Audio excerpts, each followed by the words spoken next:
Il vaudrait la peine d'étudier cliniquement, dans le détail, les démarches d'Hitler et de l'hitlérisme, et de révéler aux très distingués, très humanistes, très chrétiens bourgeois du XXe siècle qu'il porte en lui un Hitler qui s'ignore qu'Hitler l'habite, qu'Hitler est son démon, que s'il le vitupère, c'est par manque de logique, et qu'au fond,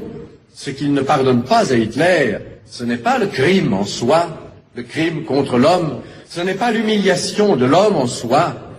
c'est le crime contre l'homme blanc, c'est l'humiliation de l'homme blanc, et d'avoir appliqué à l'Europe des procédés colonialistes dont ne relevaient jusqu'ici que les Arabes d'Algérie, les Koulis de l'Inde et les nègres d'Afrique. Et c'est là le grand reproche que j'adresse au pseudo-humanisme, d'avoir trop longtemps rapetissé les droits de l'homme, d'en avoir encore une conception étroite et parcellaire, partielle et partiale,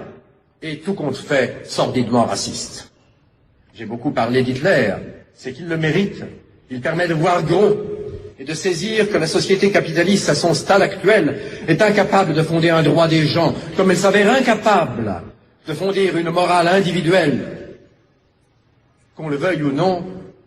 au bout du cul-de-sac Europe, il y a Hitler. Au bout du capitalisme désireux de se survivre, il y a Hitler.